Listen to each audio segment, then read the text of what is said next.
कोऽपि भुवा सहायः दिव्यं तस्मै दिशतु विभवं देशिको देशिकाः काले काले वरवरमुनिः कल्पयन् मङ्गलानि अपगतमदमानैरन्तिमोपायनिष्ठैः अधिगतपरमार्थैरर्थकामानपेक्षैः निखिलजनसुहृद्भिर्निर्जितक्रोधलोभैः वरवरमुनिभृत्यैः अस्तु मे नित्ययोगः। नमः पङ्कजनेत्राय नाथ श्रीपादपङ्कजे न्यस्तसर्वभरायास्मत्कुलनाथाय धीमते। ஐயக்கொண்டாருடைய 1200வது திருநக்ஷத்திர கொண்டாட்டம். அதிலே பாகமாக நடந்து வரக்கூடிய உபன்யாசங்களிலே அடியனுக்கு இன்று வாய்ப்பு கிட்டி இருக்கிறது. ஆண்டாள் அனுபவித்த அரங்கன் என்பது தலைப்பு. விசேஷம் என்னன்னா, அடியனுடைய ஞானாச்சாரியராக இருக்கக்கூடிய ஸ்ரீமான் ஸ்ரீயுவே பரதன் சுவாமி தொடங்கி வைத்தது. சுவாமி தெரிவிக்கும் பொழுது இங்கே வானாக்கனாக வந்து, அதுக்கு மேலே என்னமோ ஆனேன்னு சொல்லி சுவாமியினுடைய திருவாக்கால சொன்னார். ஆனால் இங்கேன்னு சொன்னது திருவரங்கம்னு நீங்கள் நினைத்திருக்கலாம். இங்கேன்ற வார்த்தைக்கு அவரிடம்னு அர்த்தம். ஏனென்றால் அவரிடம்தான் வானாக்கனாக சேர்ந்தேன். ஒரு விதமாக பார்த்தால் அடியன பாடசாலையில் சேர்த்தவரும் அவர்தான். ஒரு முறை இங்கே திருவரங்கத்துக்கு வந்தபோது சரியா கோடை உற்சவம் பூச்சாத்தி திருநாள் நடந்து கொண்டிருந்தது. இப்போ வந்தோம், அந்த அழகையும் சேவிக்கும் பாக்கியம் கிடைச்சது. அதுவும் ஒரு தூண்டுதல்னு சொல்லணும். கூடவே சுவாமியும் சில வார்த்தைகளை அன்று அடியனிடம் சொல்லி இருந்தார். அடியன் 10வது முடிக்கக்கூடிய காலம் அது. மகுடாபரணம் சுவாமியினுடைய திருமாளிகையில் சுவாமியை சந்திக்க நேர்ந்தால் அங்கே சில வார்த்தைகளை சொன்னார். அதுக்கு மேலே தான் லௌகிக படிப்பை விட்டு இங்கே வருவது, அதுக்கு மேலே நடப்பது எல்லாம் நடந்தது. அடியனோடு பாடசாலையில் படித்தவர்கள் நிறைய பேர் உண்டு. ஆனால் சுவாமியினுடைய ஒரு மார்க்கதர்சனத்தினால தான் ஏதோ இந்த அளவுக்கு வந்திருக்கிறேன்னு சொல்லி கண்டிப்பாக இந்த இடத்துல சொல்லி ஆக வேண்டும்.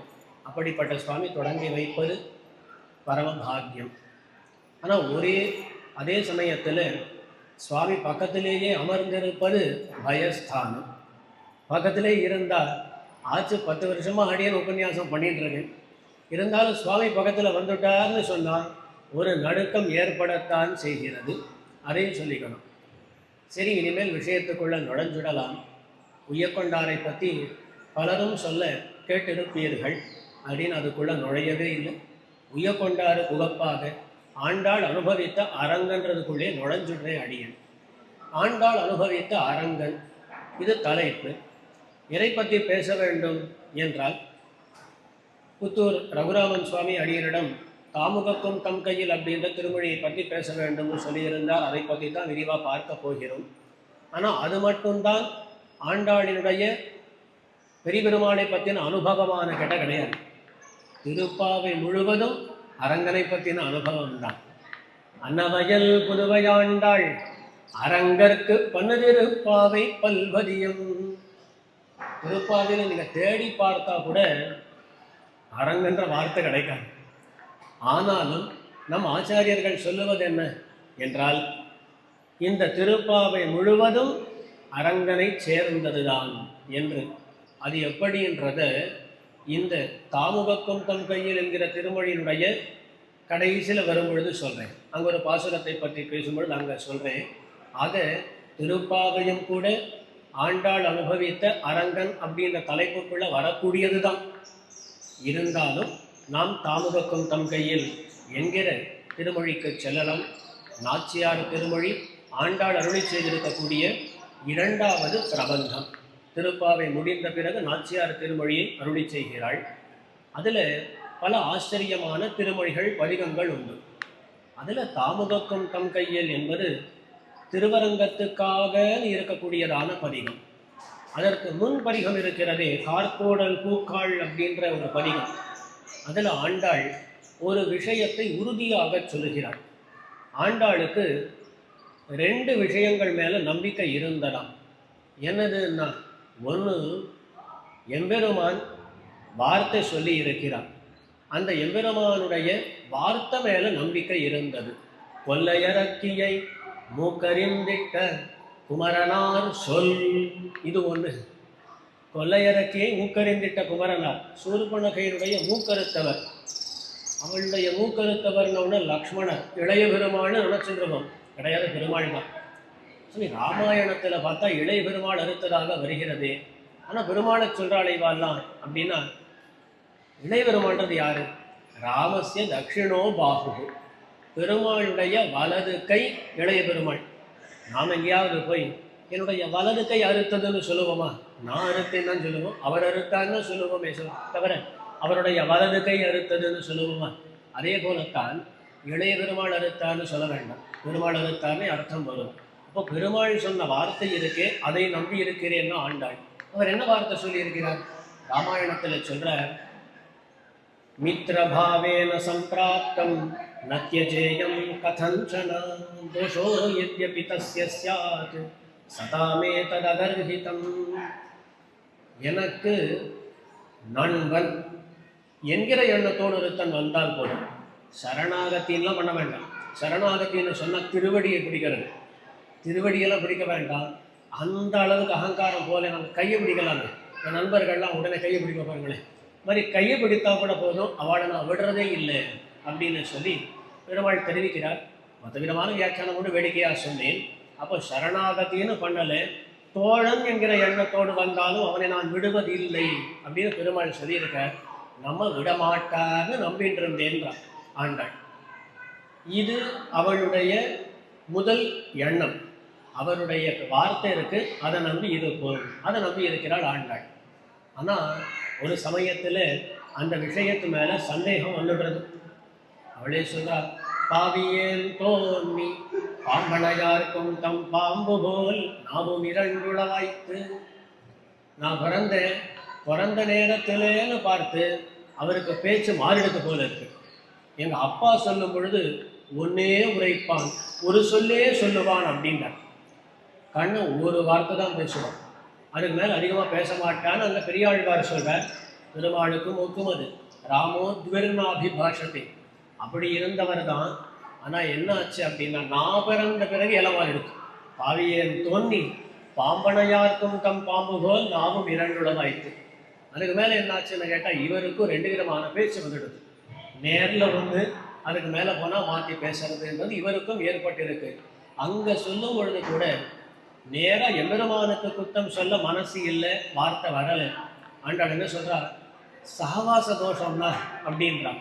இங்கே பார்க்கலாம், சில பிள்ளைகள்லாம் ரொம்ப சேட்டை பண்ணிட்டு இருப்பான். அவள் அம்மாக்களை போய் கேட்டால் என்ன சொல்லுவா தெரியுமோ, என் பிள்ளை நல்லவன் தான், என்னை சேர்க்க சரியில்லைன்பா. உண்மையில் கேட்டால் அவனோடு சேர்ந்துக்கக்கூடிய தோழனுடைய அம்மாவை கேட்டால் அவளும் அதை தான் சொல்லுவான். யாரு கேட்டாலும் கேட்டால் தெரியாது. ஆனால் தான் பிள்ளை நல்லவன் தான், தன் பிள்ளை நல்லவன் தான், சகவாச தோஷத்தினால கெட்டான்னு ஒன்று சொல்கிறாள். அதே போலத்தான் ஆண்டாளும் சொல்கிறான், அவர் நல்லவர் தான், என்ன சகவாசம் சரியில்லை, எப்பவார்த்தாலும் அந்த பாம்போடையே இருக்கார், ஆதிசேஷனோடையே இருக்கார். அந்த ஆதிசேஷனுக்கு பார்த்த 2 நாக்கு ஒன்று, அதுதான் இவர்கிட்ட கொஞ்சம் ஒட்டின்னு இருக்கு அப்படின்றான். அந்த இடத்துல முதல்ல பெருமாளுடைய வாக்கின் மேலே விசுவாசம் இருந்தது, அது கூட போய் ஆயிடுமோ அப்படின்னு சந்தேகிக்க தொடங்குகிறாள் ஆண்டாள். அங்கே சொல்கிறா, கொல்லையரக்கியை மூக்கறிந்திட்ட குமரனார் சொல்லும் பொய்யானால், அது பொய்யை எடுத்து அப்படி பொய்யானால் நானும் பிறந்தமை பொய்யன்னே. 2வது ஒரு விசுவாசம் இருந்தது அவளுக்கு. எம்பெருமானுடைய வார்த்தை பொய்த்தாலும் கூட நமக்கு பெரியாழ்வாரோடு சம்பந்தம் இருக்கு, அது ஒரு நாளும் பொய்க்காது. ஆனால் இந்த இடத்துல கொஞ்சம் சந்தேகப்படுறான். அதுவும் பொய்யெடுத்தும் பெரியாழ்வார் சம்பந்தம் இருக்கு, பகவான் கண்டிப்பாக வந்துடுவான்னு நினச்சிட்டு இருந்தேன், இன்னும் வரலையே, தாமதம் ஆகிறதேன்னு சொல்லி அங்கே பெரியாழ்வாருடைய சம்பந்தத்தையும் கூட சந்தேகப்பட தொடங்குகிறாள் ஆண்டாள். அது ஆகிறது. அதுக்கு முடிந்து அந்த பதிகத்தினுடைய கடைசி பாசுரத்தில் இல்லை சந்தேகத்துக்கு இடம் இல்லைன்னு சொல்லி முடிக்கிறான். நல்லவன் தோழி நாகணவிசனம் பரர் செல்வர் பெரியர் சிறுமானிடவர் நாம் செய்வதன் வில்லி குருவை விட்டு சித்தரு தங்கள் தேவரை வல்ல பரிசு வருவிப்பதேன் அது காணுமே. தொழிலை பார்த்து சொல்லலாம், அவருக்கு அவர் ரொம்ப பெரியவர்னா நம்ம பேச்செல்லாம் கேட்டு நமக்காக வருவாரான்னு தெரியாது.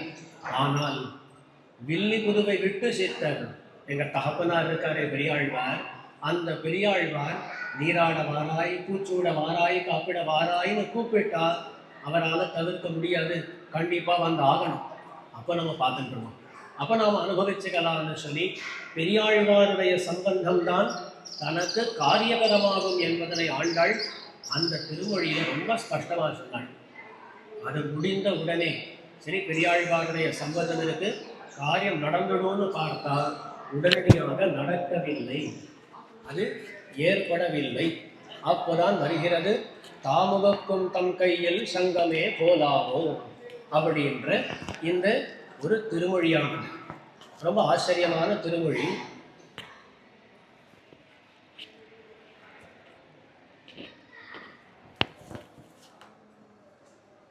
தாமுகக்கும் தம் கையில் சங்கமே போலாவோ அப்படின்ற திருமொழி.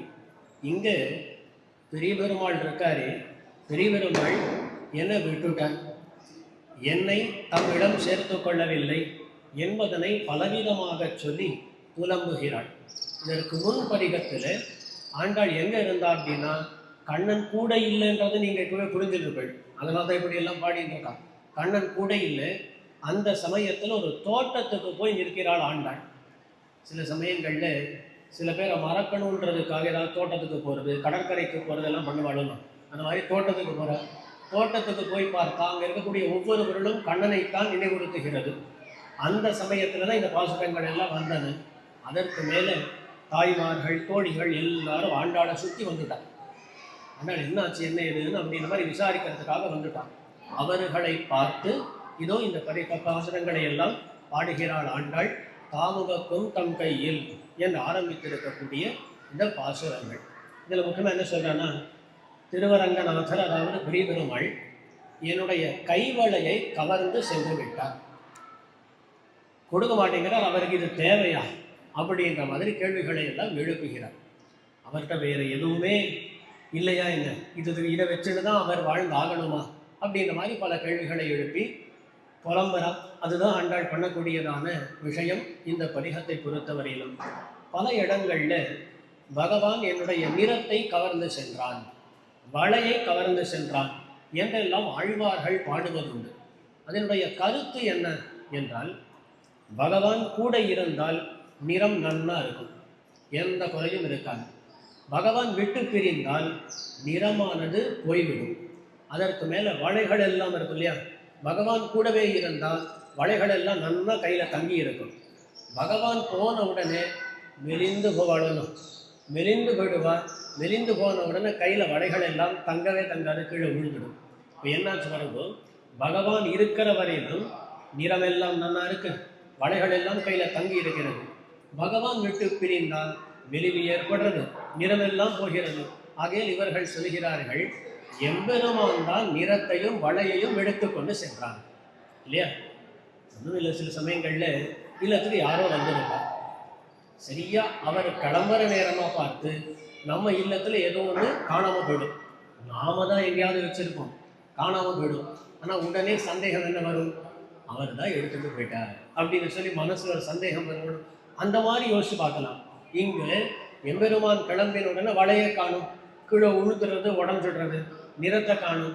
அதனால பகவான் தான் அபகரித்து சென்றான் அப்படின்றதை ஆழ்வார்கள் பல இடங்களில் சொல்லுவார்கள். அதே போலத்தான் ஆண்டாளும் இதோ இந்த எம்பெருமான் இப்படி பண்ணுகிறான் என்பதனை சொல்கிறாள். ஆச்சரியமான பாசுரங்கள், கடகடன்னு பார்த்துட்டே போகலாம். 10 பாசுரங்களும் அனுபவித்தாக வேண்டும். நேர முதல் பாசுரம், தாமுகக்கும் தம் கையில் சங்கமே போலாவும் யாமுகக்குமென் கையில் சங்கமுமேன் விழையீர் தீமுகத்து நாகணமேல் சேரும் திருவரங்கர் ஆ முகத்தை நோக்காரால் அம்மனே அம்மனே. ஒரே ஒரு கேள்விதான் கேட்கிறான். தாமுகக்கும் தம் கையில் சங்கமே போலாவும் யாமுகக்குமென் கையில் சங்கமும் ஏன் இழையீர்னு கூப்பிடுறான். பக்கத்தில் இருக்கக்கூடிய தோழிமார்கள் அவளா இருக்காளே, அவளா நல்ல ஆபரணங்களை எல்லாம் தரிச்சுட்டு இருக்காளாம்.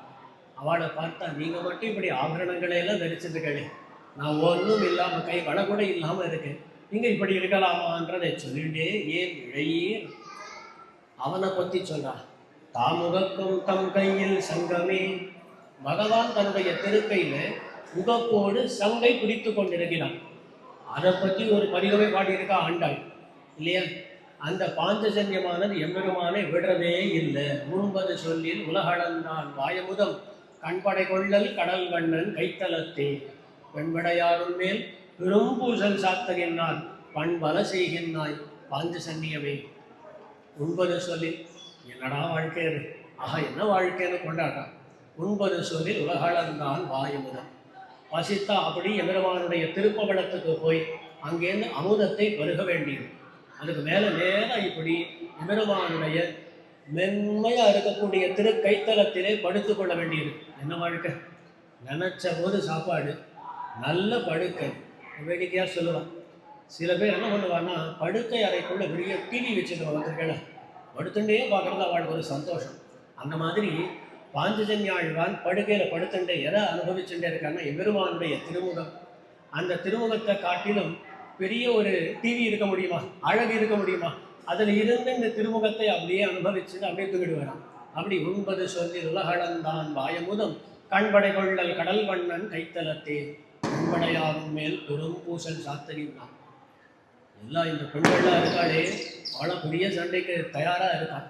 ஏன்னா இது பொதுவானது இல்லையா? பொதுவாக உண்பதனை குக்குனி உண்ட கால் பொதுவானது, எல்லாருக்கும் பொது. எம்பெருமானுடைய அதராமிருத்தம்ன்றது எல்லாருக்கும் பொதுவானது. நீ ஒட்டியும் சரியாக அனுபவிச்சுருக்கே அப்படின்னு சொல்லி எல்லாரும் ரொம்ப கோபத்தில் இருக்கான்னு அங்கே சொல்கிறாங்க. அப்போ எம்பெருமான் பருவு தன்னுடைய கையில் இருக்கக்கூடிய சங்கை விடுறதே கிடையாது. ரொம்ப உகப்போடு எப்பொழுதும் பிடிச்சிருக்கான். உனக்கு ஒரு நியாயம், எனக்கு ஒரு நியாயமா ஆண்டாளுடைய கேள்வி இதுதான். தாமுகக்கும் தம் கையில் சங்கம், அதே போலதான் யாமுகக்கும் என் கையில் சங்கம். அவனுக்கு எப்படி தன்னுடைய கையில் இருக்கக்கூடிய சங்கு பிடிச்சிருக்கும், அதே போலத்தான் எங்கள் கையில் இருக்கக்கூடிய சங்கு எங்களுக்கு பிடித்தமாக இருக்காதான். சங்குன்ற வார்த்தைக்கு ஒன்று நமக்கு தெரிஞ்ச சங்குன்ற அர்த்தம், மற்றொன்று வளைன்ற அர்த்தமும் உண்டு. அப்போ ஆண்டாள் சொல்லும் பொழுது சங்குன்ற வார்த்தையை ஸ்லேடையாக உபயோகிக்கிறாள் இந்த இடத்துல. ஒன்று எம்பெருமானுடைய சங்கு, ஒன்று தன்னுடைய வளை. அவர் கையில் சங்கு மட்டும் எப்பொழுதும் கூடவே இருக்கணுமா, ஆனால் எங்கள் கையில் இருக்கக்கூடிய சங்கம் மட்டும் அவர் எடுத்துன்னு போயிடுவாராம். இது நியாயமா? தாமுகக்கும் தம் கையில் சங்கமே போலாமோ யாமுகக்கும் என் கையில் சங்கமும் ஏந்திழையீர் தீமுகத்து நாகணமேல் சேரும் திருவரங்கர் ஆ முகத்தை நோக்காரார். அதன் மேலே சொல்கிறார், சரி சங்கைத்தான் அபகரித்து கொண்டு சென்றான், போட்டோ வாழ போச்சு. அந்த சமயத்தில் அதுக்கு மேலே வந்து முகத்தை பார்க்கக்கூடாதா? திருப்பி சங்கையெல்லாம் கொடுக்கணும்னு கூட கேட்கல, வந்து முகத்தை பார்க்கக்கூடாதா? முகத்தை நோக்காரான். தன்னுடைய அதாவது வந்து முகத்தை பார்ப்பதில்லை, காட்டுவதில்லை. ஆமுகத்தை நோக்காரான். அம்மனே அம்மனே ஆன்னு ஒரு வார்த்தை. அம்மனே அம்மனே என்றதெல்லாம் வருத்தத்தை காட்டக்கூடிய வார்த்தைகள். அம்மா அம்மான்னு சொல்ல மாட்டோமா, அந்த மாதிரி வருத்தத்தை காட்டக்கூடிய வார்த்தைகள். இதில் தீமுகத்து நாகணமேல் சேரும் திருவரங்கன், திருவரங்கனை பற்றி கிரிபெருமானை பற்றி சொல்லி சொல்றார். தீமுகத்து நாகனை இது பலவிதமாக பார்க்கலாம். ஒன்று, எவ்வளவோ வார்த்தைகளை சொல்லலாம் இருக்கு. தீமுகத்து நாகனைன்னு சொல்றான்னா என்னமோ கொஞ்சம் கோபத்தில் பேசுகிற மாதிரி தானே இருக்கு.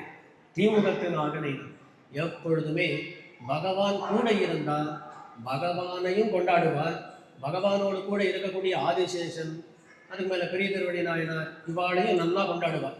அதே அவன் கூட இல்லைன்னா அவனை திட்டுறது போலவே இவாளையும் திட்டுவான். அதை பார்த்தோம் இல்லையா?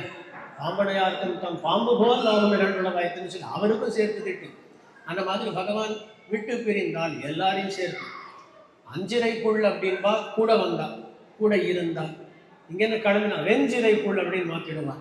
அந்த மாதிரி திட்டி எல்லாருக்கும் உண்டு. இந்த தீமுகத்து நாகனை, எரிமுகம்னா அப்படின்னு சொல்லி சுடக்கூடிய முகம் பார்த்தாலே எப்பவுமே சில பேருடைய முகம் எல்லாம் சிடு சிடுன்னு இருக்கும். அந்த மாதிரி முகம் தான் வருது அப்படின்னு சொல்லி கெட்டுற மாதிரி இருக்கு. தீமுகத்து நாகனவேல் சேரும் திருவரங்கர், அவர் மேலே இருக்கார் அப்படின்னு சொல்லி விதமாகவும் அர்த்தம் சொல்லலாம்.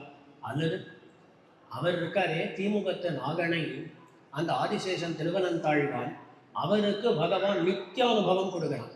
எப்பொழுதும் அவர் மேலேயே பள்ளி கொண்டு இருக்கிறார். அந்த படுக்கையில் இருக்கக்கூடியவர் நமக்கு கொஞ்சம் கொடுக்கூடாதா? அவர் அந்த ஆதிசேஷன் அப்படின்னு சொன்னாலே படுக்கை. அந்த படுக்கையில தனியாக இருக்கிறாரே, தனியாக இருக்காமல் நம்மையும் சேர்த்து கொள்ளக்கூடாதா?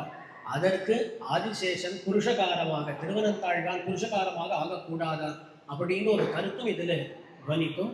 தீமுகத்து நாகனை அப்படின்றதுனால பக்கத்துல அரக்கர்கள் அசுரர்கள்லாம் வந்தால் அவர்கள் மேல அனல் உமிழக்கூடியவர். ஆகையால் பகவானுடைய விரோதிகளை எல்லாம் அழிக்கக்கூடியவர் அப்படின்ற அர்த்தம் இந்த இடத்துல காட்டப்படுகிறது. அது விரோதிகளை எல்லாம் போக்கி நம்மை பகவானிடம் சேர்ப்பிக்கக்கூடியவர் அப்படின்ற அர்த்தத்தையும் காட்ட நிறைய அர்த்தங்கள். இப்போ இந்த முதல் பாசுரத்தில் என்ன சொன்னான்? அவருக்கு ஒரு நியாயம், எங்களுக்கு ஒரு நியாயமா? அவர் கையில சங்கம் நல்லா பிடிச்சிட்டு இருக்கார், எங்க கையில இருக்கக்கூடிய சங்கம் மட்டும் இழுத்துட்டு போயிடுறாரு அப்படின்றத முதல் பாசுரத்துல சொன்னான். அடுத்த பாசுரம், எழிலுடையவம் மனமீர் என் அரங்கத்தின் நமுதர் குழலழகர் வாயழகர் கண்ணழகர் கொப்பூழில் எழுகமல பூவழகர் எம்மானார் என்னுடைய கடல் வளையை தாமும் கடல் வளையே ஆக்கினரே. இவ கேட்கின்ற கேள்விக்கு இவளே பதில் சொல்லிடுறா. இல்ல நான் போட்டு இருந்தது கடல் வளை, அதனாலதான் அவர் அதை கழற்றி கொண்டு சென்று விட்டார். கடல் வளையை தாமும் கடல் வளையே ஆக்கினரே. அது வேற ஏதாவது வளையாக இருந்தா விட்டுருவரோ என்னமோ, அவர் பண்ணது இப்போ தப்பு கிடையாதுன்னுட்டார். அது இப்போ பெருமாளை கேட்குறோம்னு வச்சுக்கோங்களேன், சாமி இந்த கடல் வளை எது கழட்டி கொண்டு போனீங்கன்னா பேரே பார்த்தீரா கடல் வளைவு தான் இருக்கு, அதனால் அபகரித்து கொண்டு சென்றேன் அப்படின்னு சொல்லிடுவான்றதை ஆண்டாளை எடுத்து கொடுக்குறான். எழிலுடைய வம்மனவி, இவளுக்குத்தான் எல்லா கஷ்டங்களும். பக்கத்தில் இருக்கவாளும் நான் சுகமாக இருக்கானும், ரொம்ப அழகாக இருக்கே அப்படின்றா. எழிலுடைய அழகுடைய அமனவி என் அரங்க தின் அமுதர், என் அரங்க தின் அமுதர். திருவரங்கத்தில் இருக்கக்கூடியவர் பெரியபெருமாள் நம்பெருமாள்.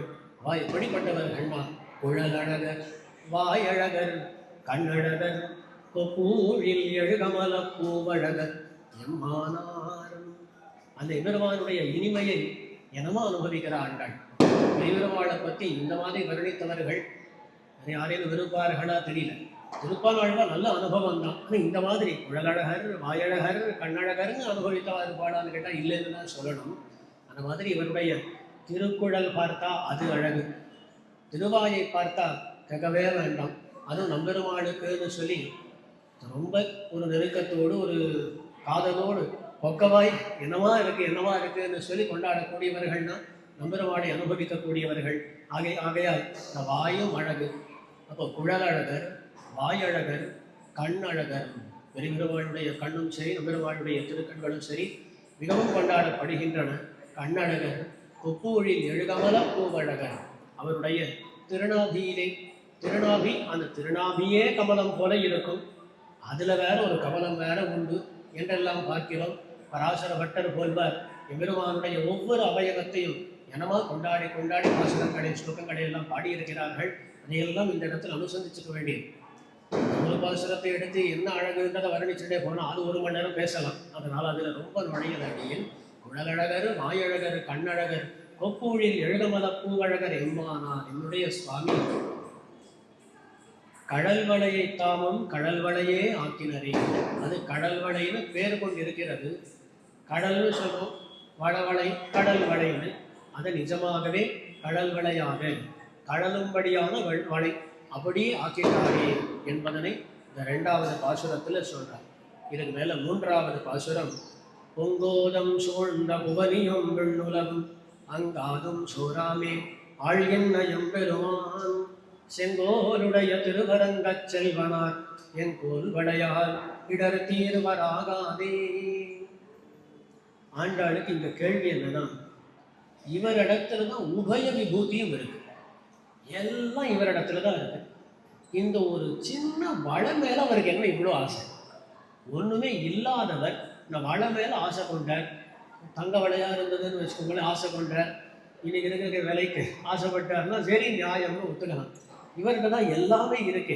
உபய விபூதி நாயகரா இருந்து கொண்டு அதுக்கு மேல ஏன் வளையில இவருக்கு என்ன ஆசை அப்படின்றத இந்த பாசுரத்துல கேட்கிற ஆண்டாள். பொங்கோதம் சூழ்ந்த புவனியும் விண்ணுலகும் ஆதும் சோராமே ஆழ்கின்ற எம்பெருமான். எம்பெருமான் புவனியும் விண்ணுலகும், கடல் சூழ்ந்த பூமி. அதாவது பூமியின் உபலட்சணம் இந்த சம்சாரம்னு அர்த்தம், பிரகிருதி மண்டலம்னு அர்த்தம். இங்க இருக்கக்கூடிய எல்லா உலகங்களையும் அவர் தான் ஆள்றார். அது மட்டும் இல்லை, விண்ணுலகும், விண்ணுலகு பரமபதம், பொங்கோரம் சூழ்ந்த புவனியும் விண்ணுலகும் அங்கு ஆதும் சோராமை. சில சமயங்கள்ல சொல்லுவோம் எல்லாம் நம்ம சேர்ந்தது தான் அப்படின்னு சொன்னாலும் கூட ஏதோ ஒன்று ரெண்டு நம்மை சேர்ந்ததாக இல்லைன்னாலும் அதையும் சேர்த்து சொல்லுவான். சில சமயங்களில் பார்க்கலாம், தூர வயல்கள் எல்லாம் இருக்கும், அதை காட்டி இது எல்லாம் நம்முடையது தான் அப்படின்னு ஒரு பேச்சுவார்த்தைக்கு சொல்லுவான்.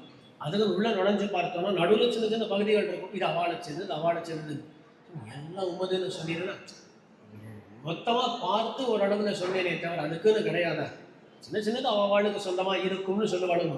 அந்த மாதிரி எல்லாம் இவரை சேர்ந்தது தான் அப்படின்னு சொல்லி கொஞ்சம் பாக்கி மற்ற வாழ்க்கையில் உண்டான்னு கேட்டால் ஒன்றும் கிடையாது. ஆதும் சோராமே, ஒன்று குறையாம எல்லாம் இவருடைய ஆட்சிக்கு உட்பட்டது தான். பொங்கோரம் சூழ்ந்த புவனியும் விண்ணுலகும் அங்கு ஆதும் சோராமே ஆழ்கின்ற எம்பெருமான்.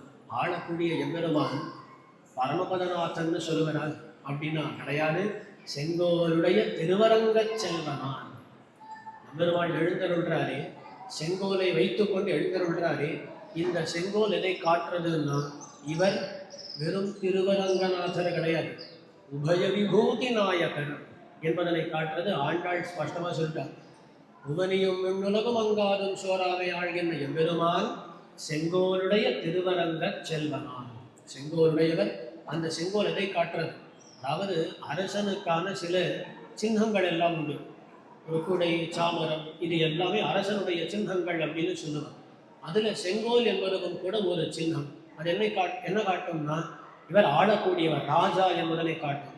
இவருடைய செங்கோலுக்கு கீழே என்னெல்லாம் இருக்கிறது என இந்த செங்கோல் எங்கெல்லாம் ஆட்சி புரிகிறதுனா உபய விபூதியையும் ஆளக்கூடிய செங்கோல் படைத்தவர் இவர் அப்படின்னு சொல்லிட்டார். செங்கோலுடைய திருவரங்க செல்வனம். இவரை உபய விபூதி நாயகன்னு கொண்டாடுறதுக்காக சொல்றாளான்னு கேட்டால் அது கிடையாது. ஆண்டாளுடைய கருத்து என்ன கடைசியில், அவன்கிட்ட உபய விபூதி இருக்கணும். உபய விபூதி நாயகனா இருக்கக்கூடியவன், அவனுக்கு என்னுடைய வளைதான் வேண்டியிருக்கா. செங்கோலுடைய திருவரங்க செல்வனால் என் கோல் வளையால் இடர் தீரும் ஆகாது. இதனால தான் அவருக்கு இடர். இது வருத்தம், அந்த வருத்தம் தீரும் அப்படின்றது உண்டா என்ன? எல்லாம் அவர்கிட்ட தானே இருக்கு. இது என்ன அநியாயம் அப்படின்றதை ஆண்டாள் ஒரு விதமாக காட்டினார். இது சொன்ன உடனே அடுத்த பாசுரம் வருகிறது, எங்கோல் வளையால் இடர் தீரவர் ஆகாதே அப்படின்னு சொல்லி. அதில் பக்கத்தில் இருக்கிறவளாக இருக்கணும் தோழிமார்கள், அன்னைமார்கள் அவள்லாம் சொல்கிறாள், அம்மா அவன் வளையை கவர்ந்து கொண்டான்னு நீ திரும்பி திரும்பி சொல்கிறையே தவிர அது என்னமோ தப்பான விஷயமே கிடையாது, நல்ல விஷயம் தானே. உலகத்தில் எவ்வளவோ பேர் இருக்கா, அவளுடைய கைவளைகளை அவன் கவர்ந்தானா, அவளை எல்லாம் இவ்வளவு ஈடுபடுத்தினானா? இல்லையே. உன்னிடத்துல தானே அவ்வளவு ஆசை அவனுக்கு. அதனால உன்னிடத்தில் இருந்துதான் அந்த வளையை கழற்றி கொண்டு சென்றிருக்கிறான்னா நீ சந்தோஷப்படணும், வருத்தப்படுற விஷயம் கிடையாது அப்படின்னு எல்லாரும் சொல்ல. அப்போ இந்த பாசுரத்தை பாடுறான், மச்சனி மாட மதிலரங்கர் வாமனார் பச்சை பசுந்தேவர் தாம் பண்டு நீரேத்தார் பிச்சை குறையாகி என்னுடைய வழிவளமேல் இச்சையுடையரே இத்தெருவே போதாரே. இங்கேயும் முன் பாசுரத்தில் இருக்கக்கூடிய கருத்து மறுபடியும் தொடர்ந்து வருகிறது. அதாவது பிக்ஷை எடுத்தார் அவர் ஒரு சமயத்தில். எப்போ ராமனாக எம்பெருமான் பிக்ஷை எடுத்தான். அது எடுத்தது யாரு கேட்டால் இவர் தான் அப்படின்னு இந்த பதிகத்தில் பார்க்கலாம். வாமனாவதாரம் பண்ணது பெரிய பெருமாள் தான். அதுக்கு மேலே வராகாவதாரம் பண்ணது பெரிய பெருமாள் தான். ராமாவதாரம் பண்ணது பெரிய பெருமாள் தான். ஏன் கிருஷ்ணாவதாரம் பண்ணது கேட்கவே வேண்டாம், பெரிய பெருமாள் தான் சொல்லி எல்லா அவதாரங்களும் பண்ணது இவர் தான்றதை சூச்சனம் பண்ணிட்டே தான் வருகிறாள் ஆண்டாள். தகப்பனாருக்கும் பெண்ணுக்கும் மீதுதான் காரியம். தகப்பனார் என்ன சொன்னார், வண்டுகளில் திரைக்கும் புனல் சோழு வருபுனல் காவிரி தென்னரங்கன் பண்டவனுள் செய்த கிரீடையெல்லாம் பட்டருகிறான் விட்டு சித்தன் பாடல் கண்ணனுடைய சிறுவயது கிரீடைகள் எல்லாம் சொல்லிட்டு வந்து அங்கே பெரியாழ்வார் தெரிவிக்கிறார், இது எல்லாம் கண்ணனுடைய கிரீடைகள் நினைக்க வேண்டாம், அரங்கனுடைய கிரீடைகள் எல்லாம் திருவரங்கநாதர் பெரியபெருமாள் பண்ணதுதான் சொல்லி பெரியாழ்வார் சொன்னார். ஆனால் ஆண்டாள் இந்த இடத்துல காட்டுறா எல்லாம் உள்ளது யாருன்னு கேட்டால் பெரிய பெருமாள் தான் அப்படின்றது. இப்போ இந்த பாசுரத்தில் மச்சணி மாட மதிலரங்கல் வாமனனார், மச்சுக்கள், மச்சு அப்படின்னு சொன்னால் அந்த மேல்தளம் கொண்டதான மாடங்கள், மச்சணி மாடம் அழகாக இருக்கக்கூடிய மாடங்கள், அவற்றை கொண்டதான மதில்களை கொண்டதான திருவரங்கம், மதில் அரங்கர், அரங்கத்தில் இருக்கக்கூடிய பெருமான், அதுக்கு நாயகராக இருக்கக்கூடியவர் மச்சணி மாட மதில் அரங்கர், அவர்தான் வாமனனார். இந்த வாமனனார் அப்படின்னு சொல்லணும் கௌரவத்தால சொல்ல நினைக்க வேண்டாம், இந்த வாமனன்னு சொல்லணும். ஆனால் சில சமயங்களில் கௌரவம்ன்றது அகௌரவத்தை காட்டுவதற்காக சொல்லுவார் இல்லையா? ஐயறிவரல்லால் நீராவிது செய்தீர் என்னோர் நெடுநிலைத்தான். யசோத கண்ணனை பார்த்து சொன்னான், சுவாமி தானா பண்ணது அப்படின்றா. அங்கே சுவாமி வார்த்தைக்கு அர்த்தம் என்ன அப்படின்னு சொன்னால் கொண்டாடுற சுவாமி கிடையாது, சுவாமி தானா அப்படின்னா அங்கே திட்டுறதுக்காக சொன்ன வார்த்தை. அந்த மாதிரி வாமனனார் அப்படின்னு சொன்னால் அதை நம்ம இங்கே கௌரவிக்கிற மரியாதை கொடுக்கிறான்னு நினைக்க வேண்டாம். அவன் பண்ண காரியம் இருக்கு, எப்படிப்பட்ட காரியம்? மச்சணி மாட மதிலரங்கர் வாமனனார் பச்சை பசுந்தேவர் தாம் பண்டு நீரேத்த. பச்சை பசுந்தேவர் பல அர்த்தங்கள் ஒன்று மட்டும் சொல்கிறேன். பச்சை பச்சையேன்னு இருக்கக்கூடியவர் அந்த அளவுக்கு வடிவழகு கொண்டவர்னு அர்த்தம். பச்சை பசுந்தேவர் தாம் பண்டு நீரேத்த. எங்கே பார்த்தாலும் வாமனனை பற்றி சொல்லும் பொழுது அழகை பற்றி சொல்லிடுறான் நம்முடைய ஆழ்வார்கள். ஏன் அப்படின்னா இந்த மகாபலி இருக்கானே, இத்தனோண்டு பிள்ளை ஏதோ கேட்கறதே, இந்த கொடுக்கலாமா வேண்டாமான்னு விசாரிக்கலாமான்னு ஆச்சாரியரே சுக்கராச்சாரியரே தடுக்கிறார். இப்போ என்னன்னு கொஞ்சம் விசாரிச்சிருக்கலாமான்னு ஒன்றும் விசாரிக்காமல் கொடுத்துட்டான். ஏன்னா அந்த அழகு அப்படிப்பட்டது. கோலவாமனன் அப்படின்னு சொல்கிறாங்க, ரொம்ப அழகான வாமனனா. இந்த பார்த்தோன்னு இவனுக்கு ஏதாவது பண்ணி ஆகணும்னு மனசு ஒரு நிர்ணயம் பண்ணிட்டான், தீர்மானம் பண்ணிட்டான். ஆகையாலே அந்த அழகை பற்றி எல்லா இடத்துலையும் வர்ணிச்சுட்டே தான் இருப்பார். இங்கே பச்சை பசுந்தேவர் தான் பண்டு நீரேத்த பிச்சை குறையாகி. அப்போ இவர் பிச்சை வாங்கினார், பிக்ஷை எடுத்த போது அவனும் இவருக்கு வேண்டியது எல்லாம் கொடுத்துட்டான். மேலையெல்லாம் அளந்துட்டார், கீழையெல்லாம் அளந்துட்டார், அதுக்கு மேலே அவன் தலைமையிலையும் திருவடி வைத்தார், எல்லாம் பண்ணியாச்சு. இப்போ பிச்சை குறையாது, அதுல ஏதாவது குறை ஏற்பட்டார் போலே என்னுடைய வட மேல கண்ண வச்சுட்டானே. பிச்சை குறையாகி என்னுடைய பிழிவளமே இச்சை உடையது, அதுல ஒரு குறை ஏற்பட்டு என்னுடைய வளமேல் ஆசைப்பட்டார். ஓ, இந்த பாசுரத்தினுடைய அவதாரிகர் அப்படின்னு சொன்னேன் இல்லையா? பக்கத்தில் இருக்கிற வளை என்ன கேட்டார், வளைய கவர்ந்து போறதுன்றது நல்ல விஷயம் தானே அப்படின்னாலும் அதுதான் பதில் சொல்றாங்க. அந்த ஆசை இருந்தா அவர் என்ன பண்ணணும், வெறும் வளையை கவர்ந்து செல்வது கிடையாது, இத்தெருவே போதாரே, கொஞ்சம் அப்பப்போ காட்சியும் கொடுக்கணும்.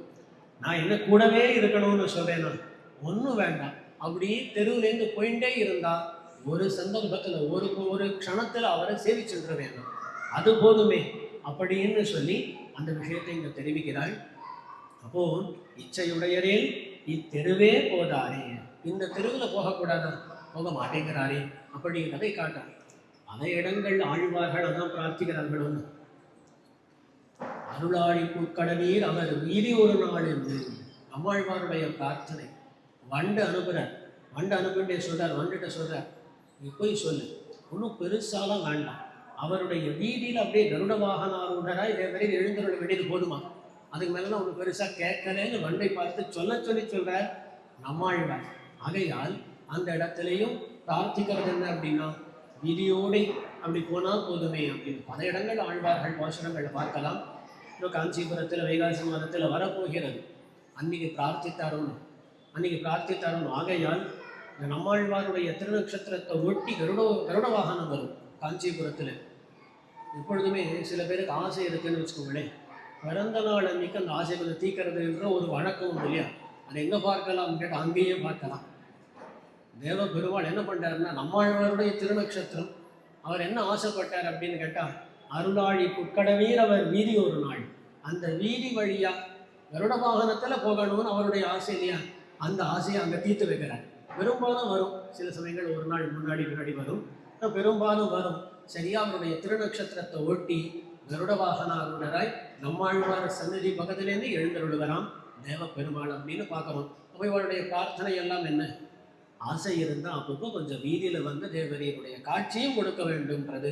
இத்தெருவே போதாரி அப்படின்னு சொன்னார். அதுக்கு மேலே பொல்லா குரலுருவாய் பொற்கையில் நீரேத்து எல்லா உலகும் அளந்து கொண்ட வெம்பெருமான் நல்லார்கள் வாழும் நளிரரங்க நாகனையான் இல்லாதோம் கைப்பொருளுமெய்துவான் ஒத்துழனே. பொல்லா குரலுருவாய் பொற்கையில் நீரேத்து. இது மறுபடியும் மறுபடியும் சொல்றா. இந்த அவதாரத்தை நான் அபகாரம் பண்ணின அவதாரம் இதுதானே. வந்தது ஒரு விதமாக, பண்ணினது வேறு விதமாக. ஆகையால் அதை மறுபடியும் மறுபடியும் காட்டுற ஆண்டாள். ஏன்னா மகாபலியும் கூட ஏமாத்திட்டான். வந்தது சிறு வடிவை கொண்டு, காட்டினது சின்ன கால். அந்த திருவடியால், அந்த சின்ன திருவடியால் 3 அடிகள் வேணும்னு சொன்னான்.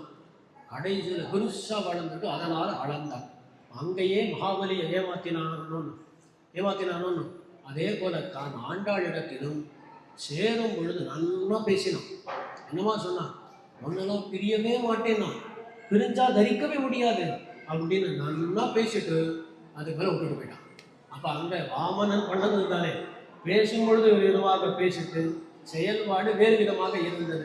இங்கே கண்ணன் பண்ணதும் அதுவே, பேசும்பொழுது ஒன்று, அதுக்கு மேலே செயல்பாடு வேறு. ஆகையால் தான் அந்த வாமனனை விட மாட்டேங்கிறான். முன் பாசனத்திலும் சொன்ன இந்த பாசனத்திலும் சொல்கிறான். பொல்லா குரலுருவாய். பொல்லா குரலுருவாய் பல அர்த்தங்கள். பெருமான் குரலுருவாய் குள்ளமான உருக்கொண்டு வருகிறான். சொல்றா பொல்லா குரலுருவாய், அழகான குரலுருவாய்னு சொல்லணும். உனக்கு என்ன சொல்றா? பொல்லா குரலுருவாய்ன்னு. பொல்லா குரலுருவாய் என்னது அப்படின்னா, அழகான குரலுரு அப்படின்னு சொன்னா உலகத்துல இருப்பது போன்ற அழகுன்னு நாம நினைச்சுட்டு இருக்கோமா. அதனால பொல்லா குரலுருவாய்னு சொன்னா விலட்சணமாக இருக்கக்கூடிய அழகு அப்படின்றது தெரிய வரும். சில சமயங்கள் இந்த மாதிரி எல்லாம் சொல்றது உண்டு. எங்கேயோ நல்ல கச்சேரி கேட்டு என்னடா நல்லா இருந்ததுதானா, கொன்னுட்டான் அப்படின்னா. கொன்னுட்டானா அர்த்தம் என்ன? அவ்வளவு நன்றாக இருந்ததுன்றதை இவ்விடமாக சொல்றது உண்டு. அந்த மாதிரி பொல்லா குரலுருவாய் என்று சொல்லுகிறாளாம். பல அர்த்தங்கள் உண்டு. பொல்லா குரலுருவாய் பொற்கையில் நீரேத்துறம். அழகான தன்னுடைய திருக்கையால் நீரேத்து. அந்த காலத்தில் தானம் பண்ணும்பொழுது என்ன பண்ணுவார்னா, தார வார்த்து கொடுப்பது இப்போ சொல்கிறாள். ஜலதாரையை வார்த்து கொடுப்பது என்று வழக்கம். இப்போ ஏற்கக்கூடியவர்கள் நீர் ஏற்று அந்த ஜலதாரை ஏற்கிறார்கள் அப்படின்னு சொல்லுவார்கள். பொற்கையில் நீரேத்து எல்லா உலகம் அளந்து கொண்ட எம்பெருமான். எல்லா உலகத்தையும் அளந்து கொண்ட எம்பெருமான் வாமனன் திரிவிக்ரமன். அவன் எங்கே இருக்கான்னா, நல்லார்கள் வாழும் நளிரரங்க நாகனையான். இங்கதான் இருக்கான். திருவரங்கத்தை பற்றி வர்ணிக்கிற ஆண்டோட என்ன சொல்ல பாருங்க. நல்லார்கள் வாழும் நளிரரங்கம். எப்படிப்பட்ட ஊர்னு சொன்னால் நல்லார்கள் வாழும் நளிரரங்கம் அப்படின்னுட்டார். நாம் யோசித்து பார்க்கணும். நாம் நல்லவர்களாக இருந்தால் ஆண்டாளுடைய வார்த்தை உண்மையாக இருக்கும். இல்லைன்னு சொன்னால் ஆண்டாளுடைய வார்த்தையை பொய்யாக்கக்கூடியவர்களாகும். அதனால எல்லாரும் நல்லா இருக்கிறதே நல்லது. நல்லார்கள் வாழும் நளிரரங்கம் அப்படின்னு நல்லார்கள் இருப்பார்கள் அப்படின்றது பெரியாழ்வார் ரொம்ப ஆச்சரியமாக மாதவத்தோன் அப்படின்ற திருமொழியில் இங்கே இருக்கக்கூடிய பெரியவர்கள் எப்படி இருப்பார்கள் என்பதனை எல்லாம் வர்ணிக்கிறார். சுவாமியினுடைய உபன்யாசம் மாதவத்தோன் பதிகத்தின் மீது தான் நடந்தது. அதில் நீங்கள் அனுபவித்திருப்பீர்கள். அப்படிப்பட்ட நல்லார்கள் வாழும் நளிரரங்கம். எப்படிப்பட்ட அரங்கம்னா, நளிரரங்கம் அந்த வார்த்தையை சொல்றது கூட கொஞ்சம் பயமாக தான் இருக்கு. குளிர்த்தின்னு அர்த்தம் நளிர் அப்படின்ற வார்த்தைக்கு. குளிர்ந்து இருக்கக்கூடிய அரங்கம்னு அர்த்தம். ஆண்டாள் காலத்தில் இருந்திருக்கு. அதுவும் இந்த காலத்தில் இப்பொழுது நாம் சொல்லுவதற்கே இல்லை. ஆச்சு 7:30 மணி ஆக போகிறது. ஆனாலும் உங்களுடைய முகங்களிலே வேர்வை துளிகள் தெரிகின்றன. அப்போ என்ன வெயில் இங்கே இருக்குதுன்னு தெரிஞ்சுக்கலாம். வேடிக்கையாக சொல்கிறது உண்டு. இங்கே எவ்வளவு சீசன்ஸ் அப்படின்னா 3 உண்டு. Hot, very hot, very very hot அப்படின்றோம். அவ்வளவுதானே தவிர குளிர்ன்றதையே பார்க்க முடியல. பெருமடை கொஞ்சம் பக்கத்தில் போனால், ஒரு பெங்களூர் போகிறோம் இல்லை ஹைதராபாத் போகிறோம், அங்கெல்லாம் போனால் குளிர்ன்றது நல்லாவே இருக்கும். குளிர் காலத்தில் குளிராக இருக்கும். ஆனால் இங்கே குளிர்ன்றது அப்பப்போ அப்படி எட்டி பார்த்துட்டு போய்டுறதே தவிர அதுக்கு மேலே இல்லை.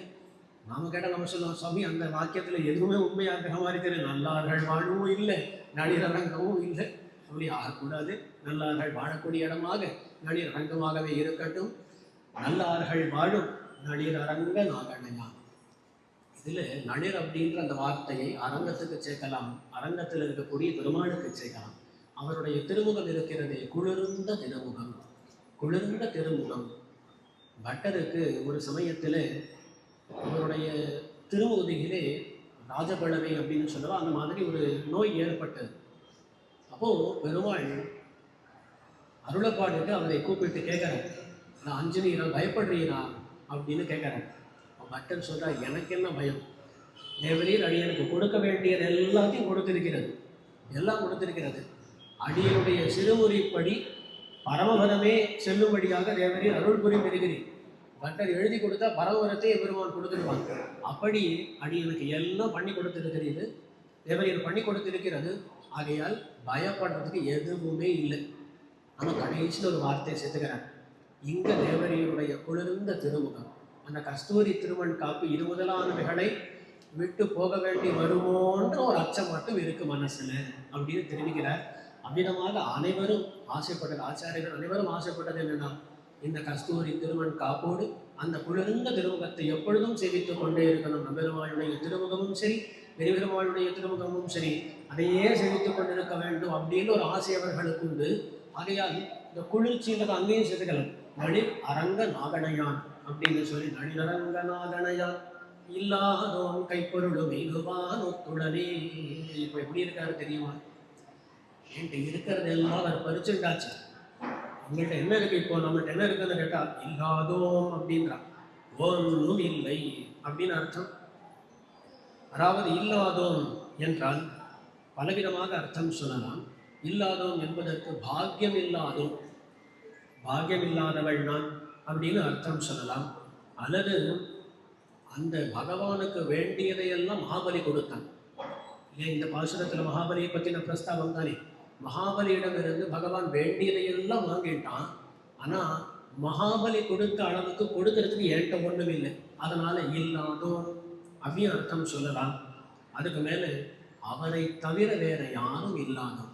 அதுதானே உண்மை. என்னன்னு கேட்டால் நம் அனைவருக்கும் துணை ஆறு எம்பெருமான் தான் துணை. அந்த துணை அந்த எம்பெருமானை தவிர மற்றொருவரை துணையாக இல்லாதோம். பல அர்த்தங்கள் சொல்லுகிறார் பெரியவாச்சான் பிள்ளை. இல்லாதோன் கைப்பொருளும் எய்துவான் ஒத்துள்ளனே.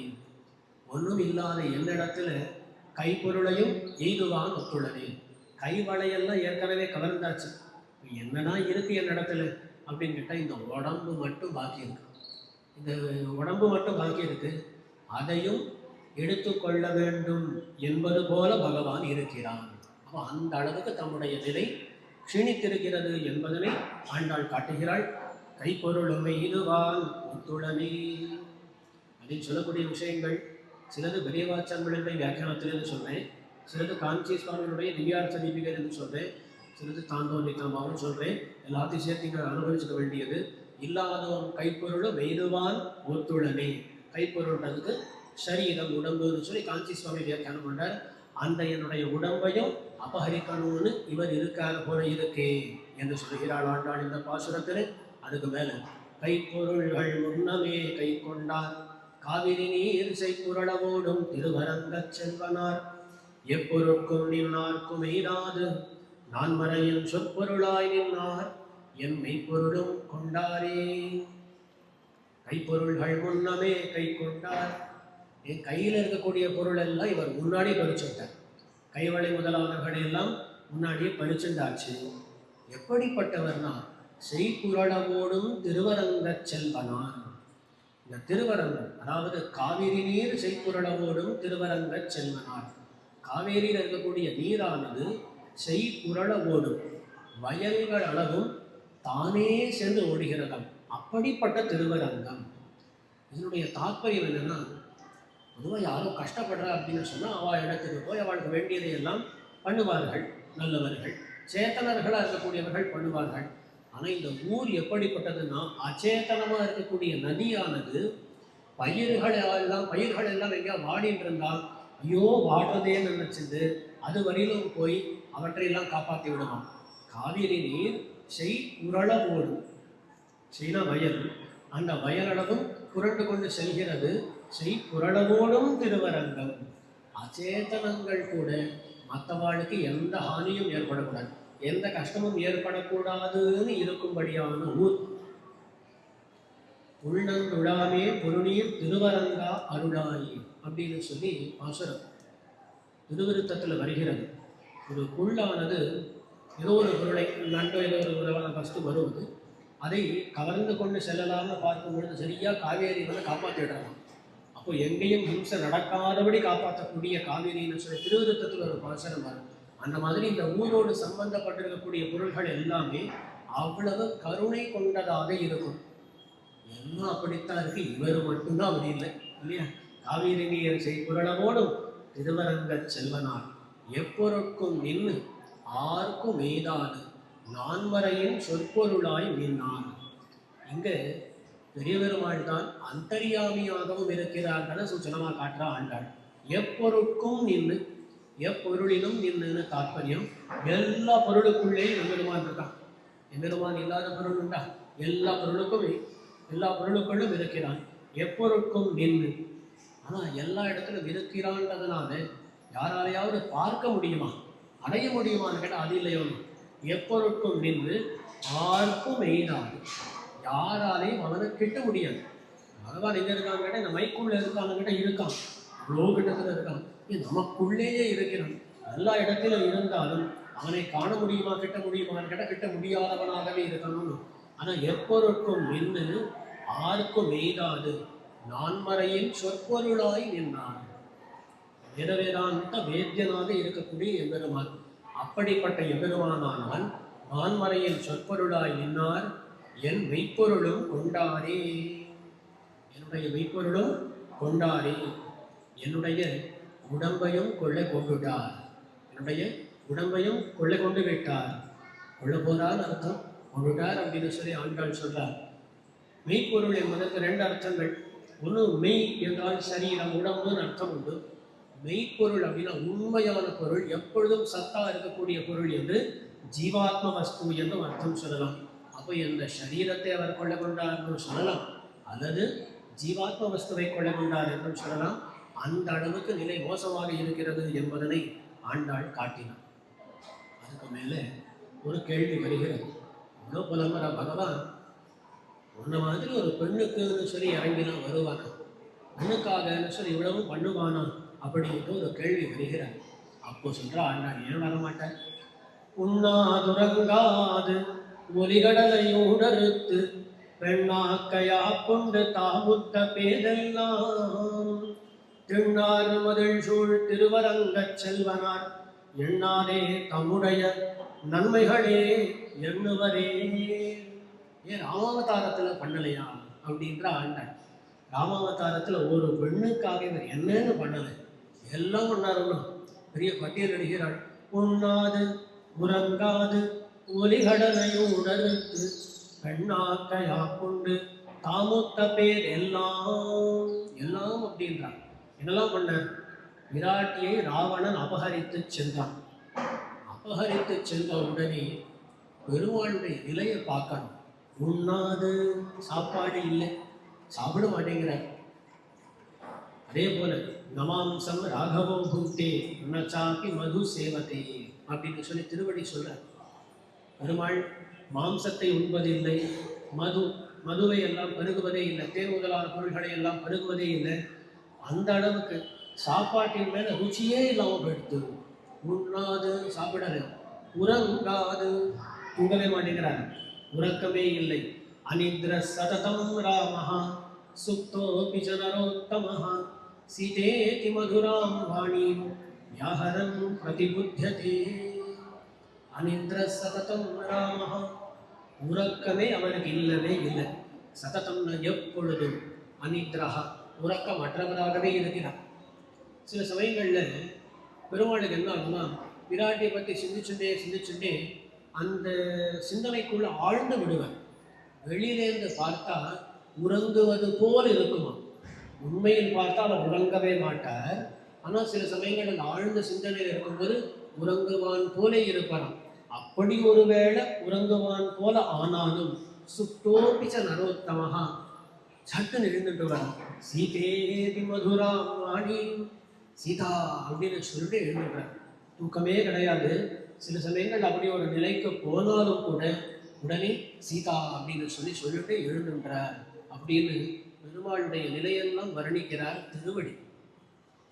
அசோகவனத்தில் இருக்கக்கூடிய பிராட்டி இடத்துல வர்ணிக்கிறார். அப்போ பிராட்டிக்கு சந்தோஷப்படுறதா வருத்தப்படுறதான்னு தெரியலன்னு சொல்லுவாங்க. ஏன்னா ஒரு பக்கம் இப்போ நம்மீது எவ்வளவு காதலா, நம்ம விட்டு பிரிந்து இவ்வளவு கஷ்டப்படுறாருன்னா அப்போ எவ்வளவு காதல் இருக்கும்னு சொல்லி அந்த காதலை நினைத்தால் சந்தோஷம். ஆனால் ஒரு பக்கம் அவரை விட்டு பிரிந்திருக்கிறோமே, அவர் இவ்வளவு கஷ்டப்படுறாரே என்றதை எண்ணி பார்த்தால் அவளுக்கு வருத்தமும் உகப்பும் வருத்தமும் பிரீத்தி அப்ரீத்தி சமம்னு சொல்லுவான். அவ்விதமான நிலையாக இருந்தலாம் பிராட்டிக்கு என்று சொல்லுவார்கள். அப்போ பெருமாளுடைய நிலை அப்படிப்பட்டதா இருந்தது. உண்ணாது உறங்காது ஒலி கடலை ஊடறுத்து, அதுக்கு மேல கடல் மேல சேத்து பந்தனம், பெரிய அணையை கட்டி கடலை அடைத்து செல்லுகிறார். எல்லாம் பண்றாரு. எவ்வளோ பண்ற கண்டகாரண்யத்தில் இருந்த பெருமாள் விராட்டியை தேடிக்கொண்டு எவ்வளோ காரியங்கள் பண்ணுகிறார். சுக்ரீவ சக்கியம், ஆலிவதம், வரிசையா எல்லா காரியங்களும் பண்ணி கொண்டு வந்து அதுக்கு மேலே அணையை கட்டி அதற்கு மேலே லங்கை கூட நுழைந்து ராவணன் முதலானவர்களை எல்லாம் முடித்து இவ்வளோ கொண்டார். எல்லாம் யாருக்காகனா ஒரு பெண்ணுக்காகத்தான். ஒரு பெண்ணுக்காகத்தான் இவ்வளவும் பண்ணுகிறார் பெருமாள். உண்ணாது உறங்காது ஒலிகடலை ஊடு அறுத்து பெண்ணாக்க யாப்புண்டு தாமுத்த பேரெல்லாம். ஆண்டாள் சொல்லிட்டு அவர் பண்ண காரியம் அவருடைய நிலை என்னன்னா பேரு அப்படின்னா வித்து பிடித்தவர் போல் இருந்தார். அதுதான் உண்மை. அந்த அளவுக்கு பிராட்டியினுடைய திருமேனில ஆசை. பெண் ஆக்கை ஆப்புண்டு, ஆக்கைன்னு சொன்ன உடம்புன்னு அர்த்தம். அந்த பிராட்டியினுடைய திருமேனியில எவ்வளவு ஆசைனா இவ்வளவு ஆசை.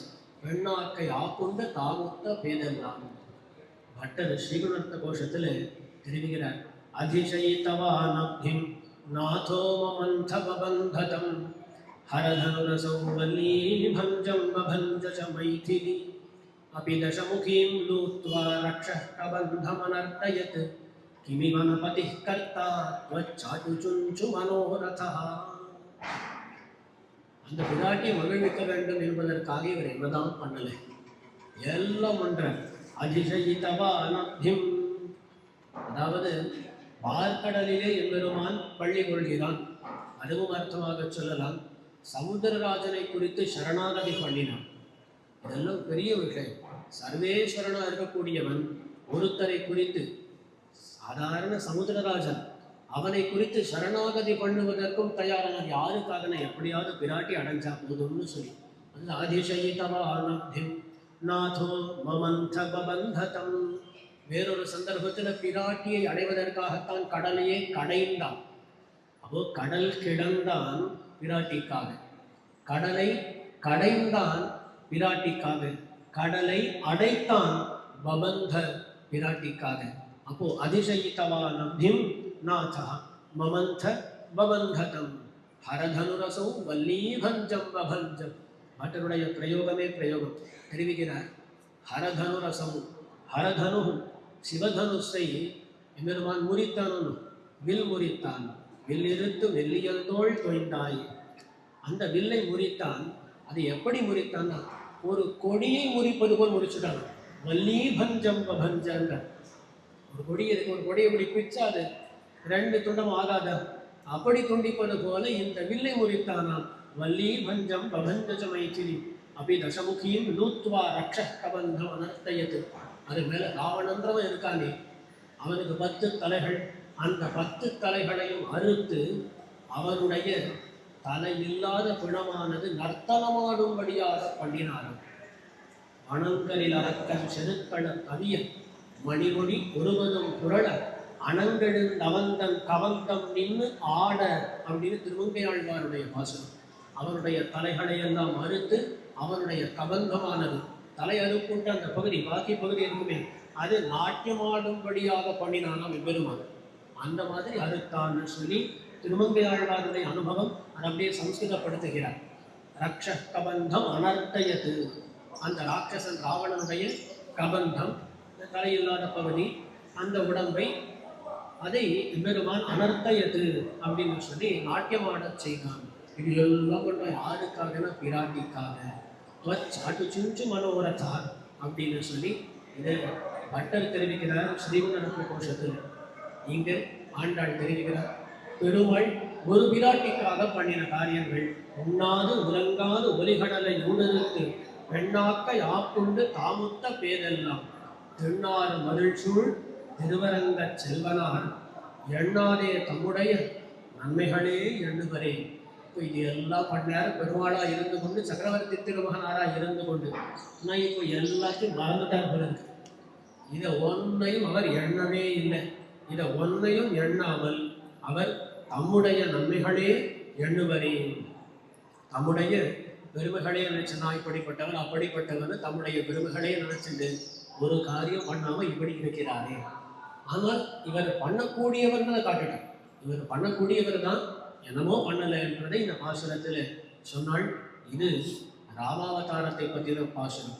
வாமனாவதாரம் பார்த்தோம், ராமாவதாரம் பார்க்கிறோம். இதற்கு மேலே வராகாவதாரத்தை பற்றி சொல்லக்கூடிய பாசுரம். ஆசிதூர்த்து கிடந்த பார்மகற்கு பண்டொரு நாள் மாசுடம்பில் நீர் வாரா மானமிலா பன்னியாம் தேசுடைய தேவர் திருவரங்கச் செல்வனார் பேசியிருப்பனகள் பேர்க்கவும் பேராவே. இங்க வராக நாயனானாக பெரியபெருமாள் தான் ஆனார். அவர் அப்போ பேசியிருக்கிறார். இன்னொரு விஷயங்கள் தெரிவிக்கிறார், பார்ப்போம். பாசிதூர்த்து கிடந்த பார்மகற்கு பண்டொரு நாள்.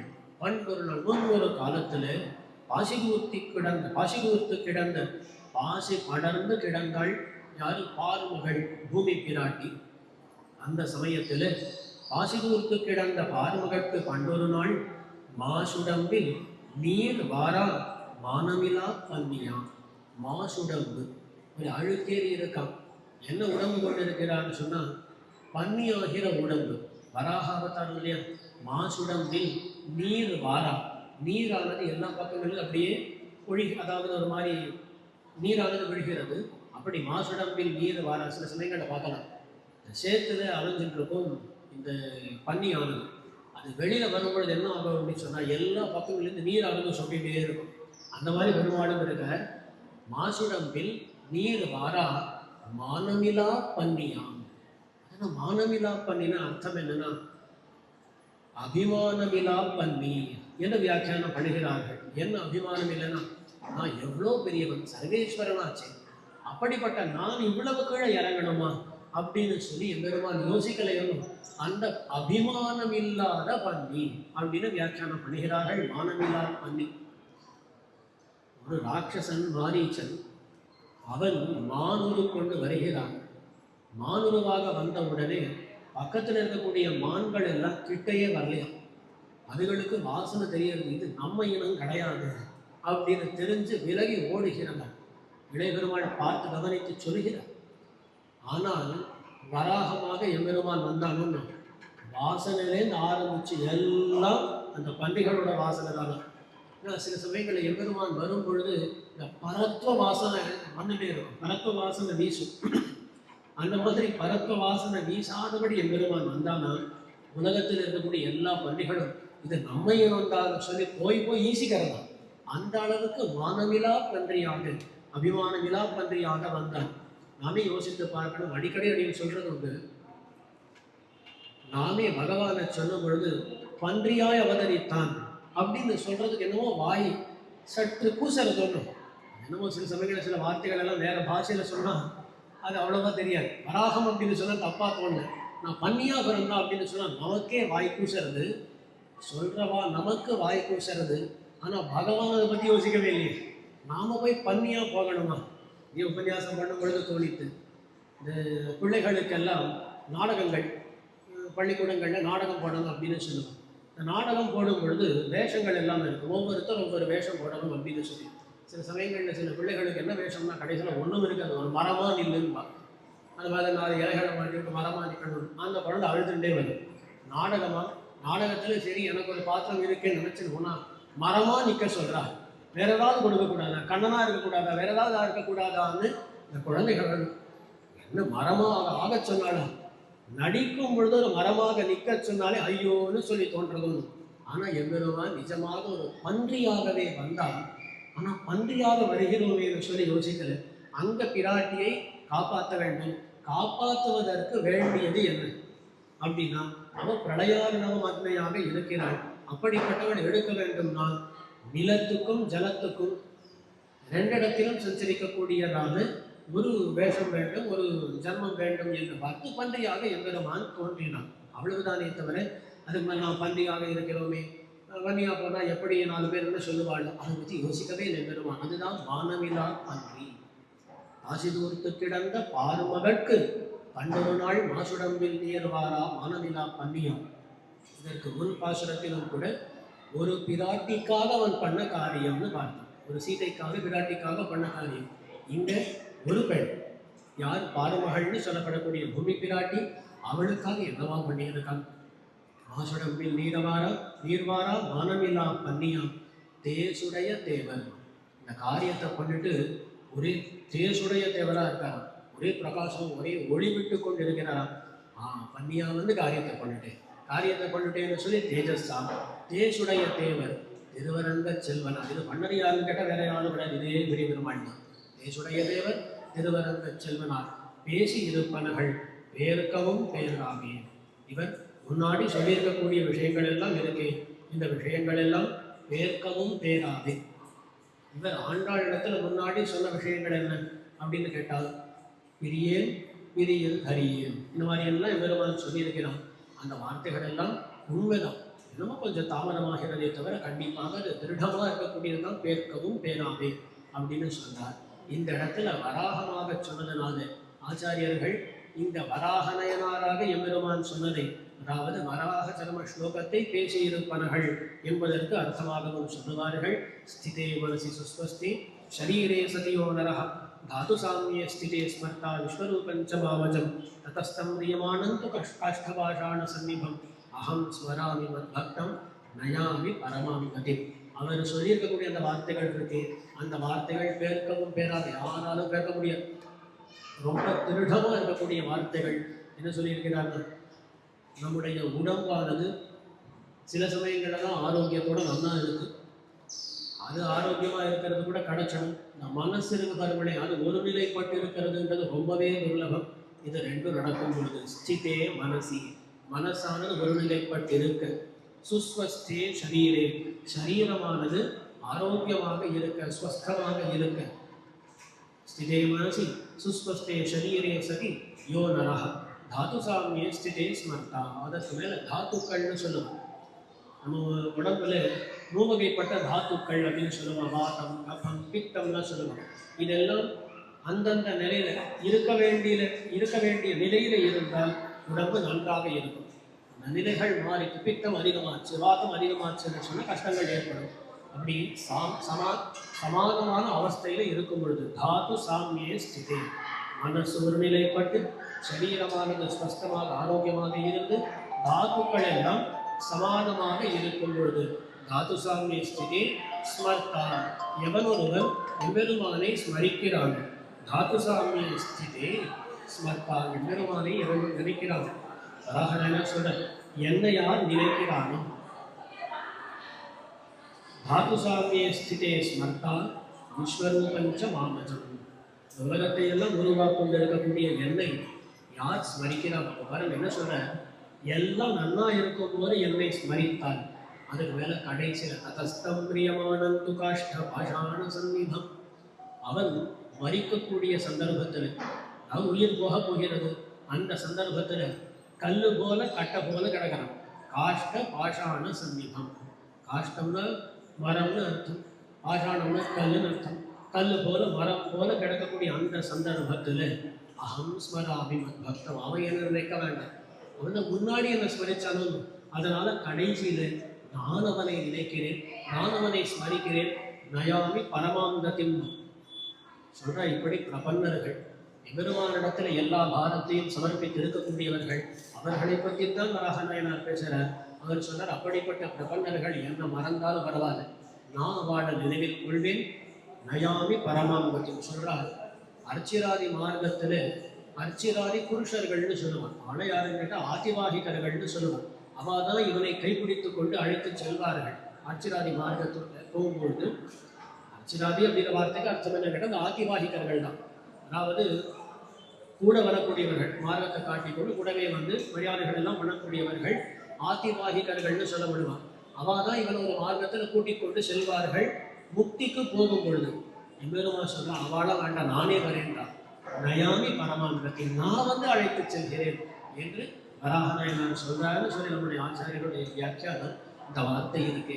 அந்த வார்த்தையை பேர்க்கவே முடியாது, திருடமா இருக்கக்கூடிய வார்த்தை, அதை நான் நம்பியிருக்கிறேன் என்பதனை இந்த பாசுரத்தில் சொல்றார். பேசியிருப்பனகள் பேர்க்கவும் பேராதே. ஆச்சு, கடைசிக்கு வந்துட்டோம். கண்ணாலம் கோடித்து கண்ணிதன்னை கைப்பிடிப்பான், திண்ணார்ந்திருந்த சிசுபாலன் தேசழிந்து அண்ணாந்திருக்கவே ஆங்கவளை கைப்பிடித்த பெண்ணாளன் பெழுமூர் வேறும் அனந்தமே. ஆச்சரியமா இங்கு கிருஷ்ணாவதார சேஷ்டிதத்தை சொல்றார். கண்ணாலம் கோடித்து கண்ணிதன்னை கைப்பிடிப்பான், திருநார்ந்திருந்த சிசுபாலன். சிசுபாலன் எப்படி இருந்தான்? கண்ணாலம் கோடித்து, கண்ணாலம் கல்யாணம்னு அர்த்தம். கண்ணாலம் கோடித்து, கல்யாணத்துக்காக எல்லாம் அலங்காரம் எல்லாம் பண்ணியாச்சு, கன்னிதன்னை கைப்பிடிப்பான், திருநார்ந்திருந்த சிசுபாலன். கன்னியை யாரு? ருக்மிணியை எப்படியாவது விவாகம் செய்து கொள்ள வேண்டும் என்பதற்காக தயாராக இருக்க சிசுபாலன். கல்யாணத்துக்கு வேண்டிய அலங்காரம் எல்லாம் பண்ணியாச்சு, தோரணம் எல்லாம் கட்டியாச்சு, எல்லாம் பண்ணியாச்சு, வந்தாச்சு. மாப்பிள்ளை அழகோட முடிஞ்சுட்டான், எல்லாம் பூர்வாங்கம் எல்லாம் முடிஞ்சிடுது. இவன் உட்காந்துட்டு இருக்கான். எதுக்காக கேட்டால் பாணி கிரகணம் பண்ணுறதுக்காக உட்காந்துட்டு இருக்கான்.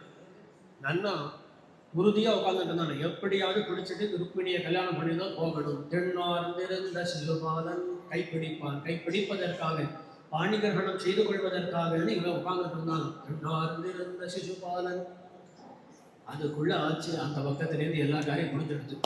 ருக்மிணி குலதெய்வத்தையை சேவிக்க செல்லும் பொழுது அங்கே சரியா ஏற்கனவே பேசிக்கொண்டிருந்தார்கள். ருக்மிணி கல்யாணம்ன்றது பெரிய விஷயம்.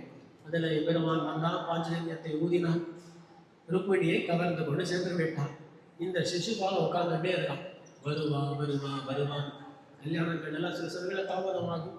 அவள் புடவைகள் கட்டிக்கணும், அந்த மாதிரி சில சந்தர்ப்பங்களில் கொஞ்சம் தாமதமாகும். அந்த மாதிரி என்னமோ தாமதமாக இருந்த போல இருக்குன்னு உட்காந்துட்டு இருக்கான். இது அதுக்கு மேலே அவன்கிட்ட சொல்கிறதும் பயப்படுறான், விஷயத்தை சொல்கிறவங்க எல்லாரும் பயப்படுறான். இந்த மாதிரி இவ்வளோ உறுதியாக இருந்தாலும் கடைசியில் யாரோ வந்து காது கிட்ட வந்து சொல்கிறாங்க, கண்ணன் வந்தான், ருக்மிணி அபரிச்சுட்டு போயிட்டான் அப்படின்னு. அவ்வளோதான், இப்படியே இருந்தவன் அப்படியே தோன்றுட்டாங்க. அண்ணாந்திருக்கவே தென்னார்ந்திருந்த சிசுபாலன் தேஜ் அழிந்து. அதுவரையிலும் அவனுக்கு தேஜஸ் இருந்தது, அந்த தேஜஸ் எல்லாம் ஒன்றும் இல்லைன்னு எடுத்தான். தேஜ் அழிந்து அண்ணாந்திருக்கவே, ஒன்றும் வார்த்தையே சொல்ல முடியல. அண்ணாந்திருக்கிறான் அவன். அண்ணாந்திருக்கவே ஆண்டவனை கைப்பிடித்தான். நேராக கண்ணன் போனானா, கைப்பிடிச்சுட்டான், பாணி கிரகணம் பண்ணிட்டானா. ஸோ ருக்மிணி கல்யாணம் பண்ணிக்கணும்னு சொன்னால் இவனுக்கு எல்லாம் மாப்பிள்ளை அடப்புலேருந்து ஆரம்பிச்சு எல்லாம் ஆகணும். என்ன அதெல்லாம் ஏற்கனவே அவன் பண்ணிட்டான். போது நம்ம நேராக பாணி கிரகணம் பண்ணிடுவோம்னு சொல்லி பூர்வாங்கம் எல்லாம் அவன் பண்ணிட்டான். நாம பாணி கிரகணம் பண்ணுவோம்னு சொல்லி கைப்பிடிச்சுட்டானா கண்ணன். ஆகையால் அண்ணாந்திருக்கவே ஆண்டவனை கைப்பிடித்த பெண்ணானன் வேணுமோ பேரும் அனந்தமே அப்படின்னு சொல்லி அந்த பெருமான் பெண்ணானன். பெண்களுக்காக இருக்கக்கூடியவன் யாருன்னா கண்ணன் தானே, மற்றவன ஒரு பெண்ணுக்காக. இவன் எவ்வளவு பெண்களை காத்தான், எவ்வளவு பெண்களுக்கு வாழ்க்கை கொடுத்தான். ஆகையால் பெண்ணாளன் வேணுமோர் பேரும் அரங்கமே. அவன் பேணக்கூடிய ஊர், அவன் விரும்பி வர்த்திக்கக்கூடிய ஊர் எதுன்னு கேட்டால் இதோ திருவரங்கமேன்னு சொல்றான். இங்க ஒரு விஷயத்தை சேர்த்து சொல்றேன் அடியன். இங்கு கண்ணனானவன் சிசுபாலன் அண்ணாந்திருக்கவே ருக்மிணியை கைப்பிடிச்சுட்டான்னு சொல்லப்படணும்னு ஒரு இடத்துல ஒரு உபன்யாச தொடர் நடந்தது. அங்கே என்ன தலைப்புனா, திருப்பாவையிலே சொல்லப்படுவது யார்? இந்த திவ்ய தேசத்தின் பெருமான், இந்த திவ்ய தேசத்தின் பெருமான் தான் அப்படின்னு சொல்லி தலைப்புகள் எல்லாம் கொடுத்திருக்கான். அடியன் திருவரங்கத்தை சேர்ந்தவன்றதுனால திருப்பாவையில சொல்லப்படுவது திருவரங்கன் தான், அதாவது பெருமாள் பெரிய பெருமாள் தான் சொல்லி சொல்ல வேண்டும். அங்கே அடியன் சொன்னேன், சிசுபாலனானவன் எல்லாம் சித்தமாயிடுச்சு, நமக்கு தான் கல்யாணம் நடச்சுட்டு பொழுது கடைசியில் பிடிச்சிட்டு போயிட்டான் கண்ணன். அதே போல நீங்கள் எல்லாரும் பேசிக்கலாம். திருப்பாவையானது திருவேங்கடமுடையானை பற்றியது தான், இல்லை அழகரை பற்றியது தான், இல்லை திருநாராயணபுரத்தின் பெருமானை பற்றியது தான் நீங்கள் பேசிகிட்டே இருக்கலாம். ஆனால் கடைசியில் ஆண்டாள் கல்யாணம் பண்ணிட்டது யாரை அப்படின்னு கேட்டால் பெரிய பெருமாள் தானே. எங்கே போனாலும் ஆண்டாள் ரங்கமன்னார் தான் தவிர ஆண்டாள் திருவேங்கடமுடையான் உண்டா? ஆண்டாள் கடைசியில் கல்யாணம் பண்ணிட்டது யாரைன்னு கேட்டால் பெரிய பெருமானை தான். முன்னாடி எல்லாம் ஆசைப்பட்டு இருக்கலாம், ஆண்டாள் நமக்குத்தான் ஆண்டாள் நமக்குத்தான் மற்ற திவ்யதேச பெருமான்கள் எல்லாம் ஆசைப்பட்டு இருக்கலாம். ஆனால் கடைசியில் அவளை மனம் புணர்ந்தது யாருன்னு கேட்டால் பெரிய பெருமாள் தான். அதை இங்கே சூசனம் பண்ணாலும் வச்சுக்கலாம் இல்லையா? அண்ணான் இருக்கவே ஆங்கவளை கைப்பிடித்த பெண்ணாளன் பேணும் ஒரு பெருமரங்கமே, இவளை கைப்பிடித்த பெண்ணாளன் பெருமூர் பேரும் அரங்கமே. ஆண்டாளையும் கடைசியில் கைப்பிடிச்சது யாருன்னு கேட்டால் பெருமாள் தான். ஆகையால் அவரை பற்றி சொல்லி நிற்கிறாள். ஆக எல்லா அவதாரங்களிலும் நடந்த விஷயங்களை எல்லாம் சுருண்டு வந்து இப்படிப்பட்ட எம்பெருமான் பெண்களுக்காக எவ்வளவு பண்ணிடக்கூடியவர். கடைசி 3 பாசுரங்களை பார்த்துட்டோம். விராட்டிக்காக, பூமி பிராட்டிக்காக, அதுக்கு மேல ருக்மிணிக்காக இவ்வளவு காரியம் பண்ணினவர் என்ன விடுமாட்டான்றது ஒரு விதமா சூச்சகமாக காட்டி கடைசியில் முடிக்கிறார். செம்மையுடைய திருவரங்கர் தாம் பணித்த மெய்மை பெருவார்த்தை விட்டு சித்தர் கேட்டிருப்பர். இது முதல்ல ஒரு வாக்கியம், இதை முடிச்சிடுவோம். செம்மையுடைய திருவரங்கர் தாம் பணித்த மெய்மை பெருவார்த்தை. இந்த திருவரங்கர் சொல்லி இருக்கக்கூடிய ரொம்ப உண்மையான பெரிய வார்த்தை எதுன்னா, இவர் தான் கண்ணன் சொல்லிட்டாரு நம்ம பாசுரத்தில். ஆகையால் கண்ணன் சொல்லி இருக்கக்கூடிய சரம ஸ்லோகம் அதுதான் இந்த பெருவார்த்தையாக, மெய்மை பெருவார்த்தையாக சொல்லப்படுகிறது. செம்மையுடைய திருவரங்கர் தாம் படித்த மெய்மை பெருவார்த்தை விட்டு சித்தர் கேட்டு இருப்பர். மெய்மை பெருவார்த்தை சரம ஸ்லோகம். கண்ணன் என்ன சொன்னான்? எல்லாத்தையும் விட என்னை பார்த்து நான் பார்த்துக்கிறேன். அதுதான் விஷயம். கடைசியில் அகம்வா சர்வபாபேபியோ மோக்ஷயிஷ்யாமி மா சுச்சா. நீ பண்ண வேண்டியது என்ன? சர்வதர்மான் பரித்தியஜ்ய, எல்லாத்தையும் விடு, மாமேகம் சரணம் பிரஜ, என்னையே பார்த்து எல்லா பாவங்களிலிருந்தும் நான் உன்னை விடுவிக்கிறேன், கவலைப்படாதே. முடிச்சுதான் கண்ணன் மா சுச்சா. இந்த வார்த்தையை கேட்டுண்டார் பெரியாழ்வார். செம்மையுடைய திருவரங்கர் தாம் படித்த மெய்மை பெருவார்த்தை விட்டு சித்தர் கேட்டிருப்பார். என்னமோ எங்கள் அப்பாவும் கேட்டிருப்பார், அந்த மாதிரி கேட்டிருப்பார் கிடையாது, கேட்டு இருப்பர். நாம் எல்லாம் கேட்டிருப்போம், அது நம்ம கதை. அவருக்கு அப்படி கிடையாது, அவர் கேட்டு இருப்பர். அந்த சரம ஸ்லோகத்தை கேட்டிருக்க, கேட்டபடி வாழ்கிறார், கேட்டு அதன்படி இருக்கிறார், கேட்டு இருப்பர். இந்த வேடிக்கையா பெரியவர்கள் சொல்லுவார்கள், கேட்டது அர்ஜுனன் தானே, பெரியாழ்வாரா கேட்டார் அப்படின்னா அங்க சொல்றார், கண்ணபிரான் எந்த தேரில் இருந்து கொண்டு கீதை அருளி செய்கிறானோ அந்த தேர் பெரிய திருவடியின் அபராதகாரம் என்பது சம்பிரதாயம். அந்த தேர் இருக்கே, அந்த தேர் பெரிய திருவடியினுடைய அபராதகாரம். ஏனென்றால் எம்பெருமானுடைய வாகனமாக ஒன்று இருக்குமே, ஆனால் அது கருடன் தானே. எம்பெருமானுடைய ஆயுதங்கள் சிம்ஹாவதாரத்தில் நகமே ஆயுதமானாலும் அங்கே சக்கரத்தாழ்வாருடைய அம்சம் உண்டுன்னு சொல்லுமா இல்லையா? அதே போலத்தான் எம்பெருமானுடைய வாகனம் தான் கருடன் தான். அப்போ தேர் தட்டுல தானே கீதையை உபதேசித்தான் எம்பெருமான், அதுல தானே சரம ஸ்லோகம் வருகிறது.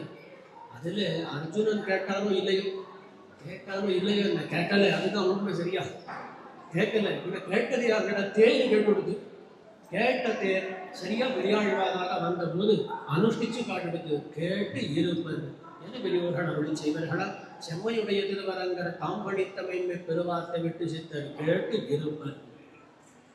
இதனால ஆண்டாள் என்ன காட்டுறா அப்படின்னு சொன்னா, அதோ பெரியாழ்வார் இருக்க, அந்த பெரியாழ்வாருடைய நிஷ்டை என்னதோ அதே நிஷ்டை தான் நம்முடையதும். அவர் கேட்டு இருக்கிறார், அதே போலத்தான் நாமும் என்பதை காட்டி அதுக்கு மேல சொல்றார், தம்மையுகப்பாரை தாமுகப்பர் என்னும் சொல் தமிழையே பொய்யானால் சாதிப்பாரியே. உலகத்தில் ஒரு வழக்குண்டு, நல்லவர்களுக்கு நல்லவன் தான் சொல்லுவாளா இல்லையா? நம்மை பற்றி சொல்லும் பொழுது கூட சில சமயங்கள் சொல்லும், நான் நல்லவனுக்கு நல்லவன் கெட்டவனுக்கு கெட்டவன் அப்படின்னு சொல்லுவது இது உலகத்தில் பொதுவான பேச்சு வழக்கு. சாஸ்திரங்கள் அதையெல்லாம் ஆராய்ந்தால் நல்லவாளுக்கும் நல்லவனாக இருக்கணும், கெட்டவாளுக்கும் நல்லவனாக இருக்கணும்ன்றது கடைசியில் தேரும். ஆனால் பொதுவான வழக்கு உண்டு, கெட்டவாளுக்கு நல்லவனா இல்லைனாலும் நல்லவாளுக்காவது நல்லவனாக இருக்கணும். அப்போ தம்மை உகப்பாரை தாம் உகப்பர். தம்மிடத்தில் யாருக்கு காதல் இருக்கோ உகப்பு இருக்கோ அவளை தாம் உகப்பர், அவர்கள் உகப்பார்கள். பரஸ்பரம் ஒருத்தருக்கு நம்ம மேல பிரீத்தின்னு சொன்னால் அவ மேல நமக்கு பிரீத்தி இருக்கும். ஒருத்தர் நமக்கு நல்லது பண்றாருன்னு சொன்னால் அவருக்கு நாம் நல்லது பண்ணணுன்றது உலக வழக்கு, பொதுவான வழக்கு. அது இவரிடத்திலேயே போய் எடுக்கணும். இப்போ நாம் பெரியாழ்வார் அவர் மேல விசுவாசம் வச்சிருக்கார், அதே போலத்தான் நாமும் அவர் மேல விசுவாசம் வைத்திருக்கிறோம். விசுவாசம் இவர் மீது வைத்திருக்கிறோம்னா அப்படிப்பட்ட நம்மையே ஏமாற்றி விட்டாரே, ஆனால் அதுக்கப்புறம் இது என்ன நியாயம்? தம்மை உகப்பாரை தாமுகப்பர் என்னும் சொல் இந்த உலகத்தில் பொதுவான சொல் இருக்கு. அது இவரிடத்திலே பொய் எடுத்தேன். நல்லாருக்கு நல்லவர்களா இருப்பார்கள் என்பது இவரிடத்திலே பொய்ய எடுத்துன்னு சொன்னால் சாதிப்பார் ஆதினியே. இவரை நியமிக்கக்கூடியவா யார் இருக்கா? இவரை நியமிக்கக்கூடியவர்கள் யாரும் இல்லையே என்கிற அந்த கருத்தை தெரிவித்துக் கொண்டு முடிகிறார்.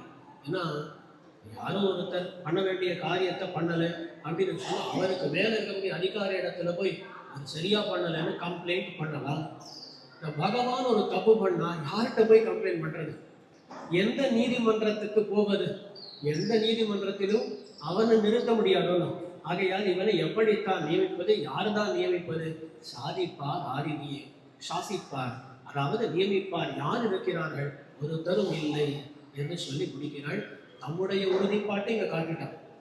பெரியாழ்வாருடைய உறுதி என்னதும் அதே உறுதிதான் தம்முடையதும். ஆகையால் இது எபெருமான் பார்த்து பண்ணுவான் தெரியும். ஆனால் கொஞ்சம் தாமதமாகும். அந்த தாமதத்தை புரிந்து கொள்ள முடியாமல் ஆண்டாள் விதமாக சொல்லுகிறாள் என்று நான் கொள்ள வேண்டும். அந்த ஒரு விஷயத்தோடு இந்த பதிகத்தை முடிவுறுத்துகிறாள் ஆண்டாள். செம்மையுடைய திருவரங்கர் தாம் பணித்த மெய்மை பெருவார்த்தை விட்டு சித்தர் கேட்டிருப்பர் தம்மையுகப்பாரை தாமுகப்பர் என்னும் சொல் தம்மிடையே பொய்யானால் சாதிப்பாரினியே. இது பொய்யாகாதுன்றத ஒரு விதமாக சூச்சனமாக காட்டிட்டா கூட. செம்மையுடைய திருவரங்கன்னு வார்த்தையிலே திருவரங்கர் எப்படிப்பட்டவர்னா செம்மையுடையவர். செம்மைனா ஆர்ஜவம்னு சொல்லுவார்கள். மனசுல ஒன்று, வாக்குல ஒன்று, செயல்ல ஒன்று, எல்லாம் நேர கோட்டில் இருந்தால் ஆர்ஜவம் என்கிற குணம். மனசேகம் வஜசேகம் கர்மண்யேகம் மகாத்மனாம். மனசன்யது வஜசன்யது கர்மண்யன்யது துராத்மனாம்னு சொல்லுவார்கள். மகாத்மாக்கள், நல்லவர்கள், பெரியவர்கள் ஆளுங்க எப்படி இருக்கும்னா மனசு வாக்கு செயல் மூணுமே ஒரே கோட்டில் இருக்கும், சரியா இருக்கும்னு அர்த்தம். துராத்மாக்கள், துஷ்டர்களுக்கு மனசுல ஒன்று தோணும், வார்த்தையால ஒன்று சொல்லுவார்கள், பண்றது வேறா இருக்கும். அதனால மனசேகம் வஜசேகம் கர்மன் ஏகம் என்று ஆர்ஜவத்தோடு இருக்க வேண்டும். இப்படி சொன்ன உடனே சில சமயங்கள்ல இப்படி யோசிக்கலாம். ஒருத்தர் கேட்டார், சொல்லி மனசுலேயும் தப்பாகவே நினைக்கிறேன், வாக்கால தப்பாகவே பேசுறேன், செயல்பாடும் அப்படியே இருக்கு, இது சரியானா? மூணுமே சரியா இருக்கணும், ஒரு கோட்டில் இருக்கணும். ஆகையால் அபிதமான ஆர்ஜவம் கொண்டவர் இவர் ஒரு வார்த்தை சொல்லியிருக்கார், நான் காப்பாற்றுவேன், அகம் துவா சர்வ பாபேபியோ மோட்சயிஷ்யாமின்னு. ஆகையால் அப்படி சொன்னவர் கண்டிப்பா காப்பாற்றுவார். கொஞ்சம் தாமதமானது, அதை பொறுத்துக்க முடியாமல் புலம்பரா ஆண்டாள். ஆக ஒரு பக்கம் அவர் காப்பாற்றுவார்ன்றதும் தெரிகிறது, ஒரு பக்கம் தாமதத்தை பொறுத்து கொள்ள முடியாமல் புலம்பவும் செய்கிறாள். விதமான நிலையிலே திருவரங்கநாதரை அனுபவிக்கிறாள். அவருடைய பெருமைகளைத்தான் சொன்னார் இல்லையா? ஆண்டாள் கடைசி வரலும் அங்கங்க திட்டுறா மாதிரி கவனித்தாலும் கூட இவ்வளவு பெருமைகள். அழகை பற்றி சொன்னார், பெண்களுக்காக அவர் சில விஷயங்களை பற்றி சொன்னார், இவ்வளவு பேசினாள் ஆண்டாள். ஆகையால் இது ஆண்டாள் அனுபவித்த திருவரங்கம். அதில் நடுவில் திருப்பாவை பற்றி சொல்லிட திருப்பாவை முழுவதும் இவாளுக்கு அவளுக்குன்னு பேசிட்டே இருக்கலாமே தவிர கடைசியில் அரங்கருக்கு பண்ண திருப்பாவை பல்வரியம்னு சொல்லி ஆண்டாள் அனுபவித்த அரங்கன்னார். திருப்பாவை நாச்சியார் திருமணி எல்லாமே அவருடைய அனுபவம் தான். ஆனால் குறிப்பாக பெயரை சொல்லி அனுபவித்தது இங்கிறதுனால இதை நாம் அனுபவித்தோம் என்று விஜயகுண்டாருடைய திருநக்ஷத்திரத்தினுடைய சந்தர்ப்பத்தில் அரங்கனுடைய அனுபவம் அவருக்கு மிகுந்த ஒரு ஆனந்தத்தை ஏற்படுத்தி இருக்கும்.